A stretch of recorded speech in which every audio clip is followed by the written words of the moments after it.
Shalom teman-teman, kembali lagi bersama saya Morris di segmen Belajar Bersama.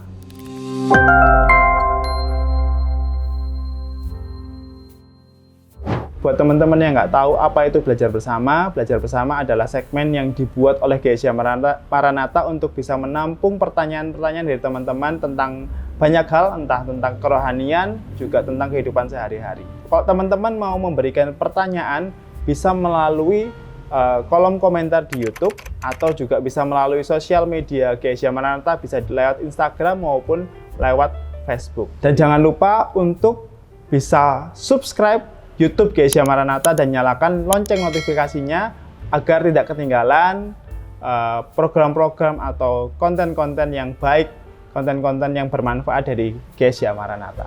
Hari ini kita akan ditemani atau pertanyaan teman-teman akan dijawab oleh Kak Indri. Halo Kak Indri, apa kabar? Halo, baik. Ya, apa sudah siap untuk menjawab pertanyaan dari teman-teman? Boleh. Siap ya? Iya. Oke, langsung aja ya. Kita akan langsung ke pertanyaan yang pertama. Iya. Pertanyaannya agak panjang Kak Indri. Iya. Jadi semoga bisa disimak ya. Ini agak kayak curhat gitu Kak Indri ya. Iya, ini ada pertanyaan. Dia menanyakan bagaimana mengalahkan iblis dalam jiwa saya. Misalnya nih, contoh sederhana, hari Sabtu jiwa saya membara untuk pergi ke gereja. Tetapi di hari Minggunya, kenapa mager banget ya rasanya, kayak ada yang membuat saya nggak bisa ke gereja, entah kesiangan, entah itu nggak ada kendaraan. Jadi mau ke gereja jadinya mager, akhirnya ibadah online. Sehabis itu rasanya selalu timbul kekecewaan dan kenapa sih tadi nggak ke gereja padahal cuma 1,5 jam? Kenapa sih nggak datang? Selalu gelisah rasanya dan menyalahkan diri sendiri. Tapi malamnya aku berdoa minta ampun supaya tidak mengulangi lagi. Nggak ada 1 bulan ngulangin lagi, rasanya kayak pengen marah sama jiwa saya.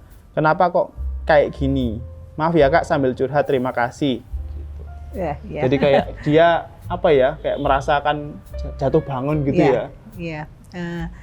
Pertama kita harus mengetahui cara kerja iblis, ya.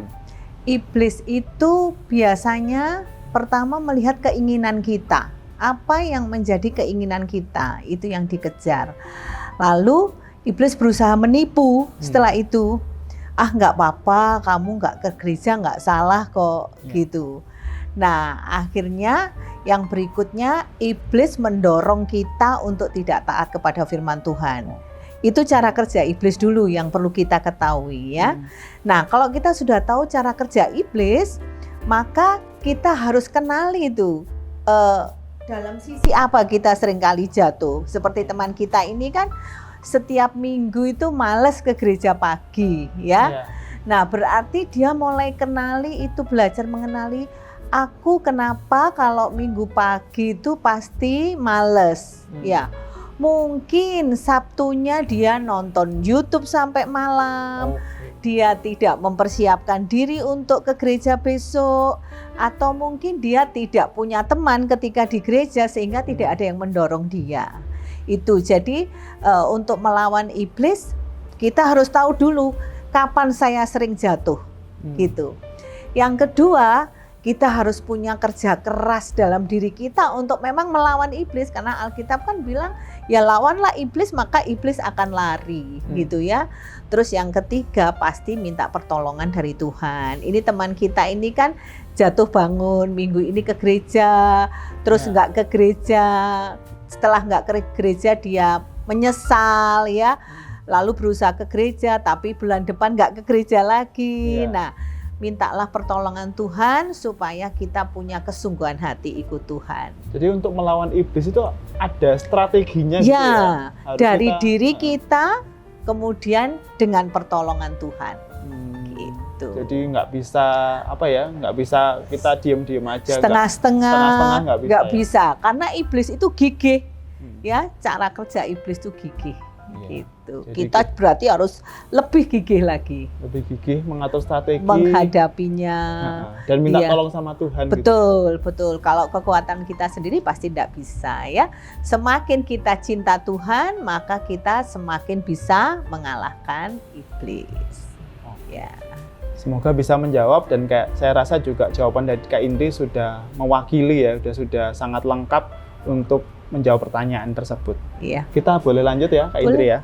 Oke, pertanyaan kedua, dia bertanya, "Halo Kak, mau tanya kenapa sih kalau berdoa kita dibiasakan untuk melipat tangan dan menutup mata? Apakah salah kalau tidak melakukan sikap itu? Terima kasih." Ya. Sederhana ya Kak ya, tapi itu mungkin seringkali menarik ya. membuat bingung ya. Iya, betul. Iya. Sebetulnya kita tidak harus melipat tangan dan menutup mata karena tidak ada ketentuan itu. Biasanya kenapa kita akhirnya sekarang melipat tangan dan menutup mata, mungkin dari kecil mama kita, orang tua kita, atau guru kita mengajari sikap doa yang demikian. Karena itu untuk membantu anak-anak konsentrasi, ya. Tetapi setelah kita dewasa kan kita sudah bisa mengatur konsentrasi kita. Kapan kita menghadap Tuhan, berarti kita harus berdoa dan sungguh-sungguh.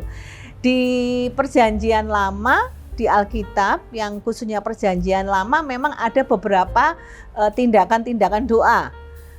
Itu dipengaruhi oleh agama Yahudi. Lalu mereka harus berdoa 3 kali menghadap Yerusalem dan sebagainya, ya. Ada aturannya itu. Ada ya. Itu pengaruh saja ya, dari pengaruh. Tetapi di dalam Perjanjian Baru, Yesus tidak mengajarkan itu. Kalau kamu berdoa harus lipat tangan dan tutup mata, tidak. Tetapi yang diajarkan Yesus adalah isi doa, ya. Doa Bapa kami, dan kalau kamu berdoa, masuklah kamar, kemudian kuncilah. Ya, itu berarti hanya hubungan kita yang berdoa dengan Tuhan saja. Mengenai sikap doa tidak disinggung oleh Yesus. Jadi kalau memang tanpa tutup mata, tanpa lipat tangan, kita bisa konsentrasi, memusatkan diri kita kepada Tuhan, ya enggak apa-apa. Tapi kalau ketika kita tidak menutup mata, kemudian waktu berdoa terus ada sesuatu lewat kita, beralih perhatian kita, nah itu yang akhirnya membuat bahaya kan. Iya. Kita mau bicara sama Tuhan banyak gangguan, akhirnya nggak bisa. Tujuannya hanya itu saja, supaya kita memusatkan diri kepada Tuhan. Oh, jadi tujuannya berdoa itu kita tutup Dengan mata, lipat tangan itu supaya kita fokus, konsentrasi, fokus, diarahkan betul kepada Tuhan. Tapi kalau mungkin teman-teman bisa berdoa dengan membuka mata dan tidak bisa fokus, tetap bisa fokus, ya? Enggak masalah, ya. Karena kan Tuhan tidak tidak memperhitungkan sikap, ya, tapi bagaimana isi doa kita di hadapan Tuhan, kesungguhan kita di hadapan Tuhan. Itu. Semoga bisa menjawab ya teman-teman, dan saya rasa juga cukup lengkap dan cukup jelas jawaban dari Kak Indri. Lanjut lagi Kak Indri ya, ke pertanyaan terakhir ya. Ini pertanyaan juga nggak jauh-jauh tentang doa gitu ya. Apakah doa hanya satu-satunya cara berkomunikasi dengan Tuhan, ataukah tidak bisa kita berkomunikasi dengan Tuhan tanpa berdoa? Ini lebih dalam lagi ternyata pertanyaannya ya Kak ya. Ya, apakah doa satu-satunya cara berkomunikasi dengan Tuhan ataukah tidak bisa kita berkomunikasi dengan Tuhan tanpa berdoa? Oke, sebenarnya saya agak bingung dengan itu ya. Lalu komunikasi dengan cara apa kalau tanpa berdoa? Itu yang saya ingin tahu, apa yang dimaksud. Alkitab gitu ya. Iya, makanya, atau dengan ngobrol dengan alam atau bagaimana gitu ya. Doa sebetulnya adalah percakapan kita dengan Tuhan. Nah, bercakap-cakap itu bisa dengan berbagai cara. Tapi ini kan tentang komunikasi dengan Tuhan ya.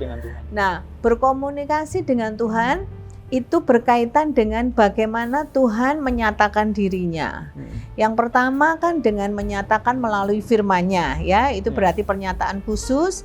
Kemudian pernyataan umumnya melalui alam ciptaan Tuhan. Kita bisa mengenal Tuhan itu ada melalui alam ciptaan.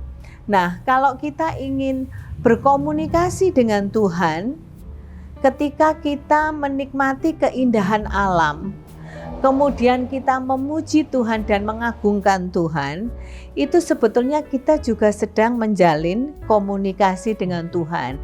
Kita mengakui bahwa Tuhan ada, ya. Lalu kalau memang kita punya waktu khusus, menyediakan waktu di kamar, kemudian bicara apa saja kepada Tuhan, pasti itu melalui doa, ya, disebut dengan doa. Nah, cara lain yang bisa dipakai untuk berkomunikasi dengan Tuhan selain doa, kalau misalnya itu dengan ritual-ritual, ya, seperti agama tertentu, maka itu tidak ada di dalam firman Tuhan.